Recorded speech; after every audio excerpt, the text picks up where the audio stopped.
বিশ্বনবী যে ইয়াতিম ছিল আপনারা জানেন? মায়ের পেটে থাকতেই বাবা নাই। 6 বছর মাকে পেয়েছিলেন, 6 বছর বয়সে মাও নাই, চলে গেলেন। এরপরে দাদার কাছে, আব্দুল মুত্তালিবের কাছে লালন পালন হতে লাগলেন। 2 বছর পর, মানে 8 বছর পরে দাদাও নাই, চাচার কাছে লালন পালন হতে লাগলেন। তার মানে বিশ্বনবী ইয়াতিম ছিলেন। কি ছিলেন? আল্লাহ বললেন, আলাম ইয়াজিদকা ইয়াতীমান ফাআওয়া। ও নবী, আমি কি আপনার ইয়াতিম অবস্থায় পাই নাই? ইয়াতিম অবস্থায় আমি তো আপনার রক্ষণাবেক্ষণের ব্যবস্থা করেছি। সুবহানাল্লাহ পড়েন।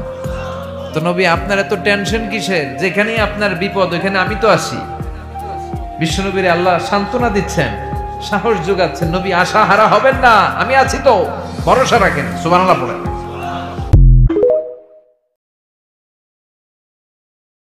বিশ্বনবী যে ইয়াতিম ছিল আপনারা জানেন?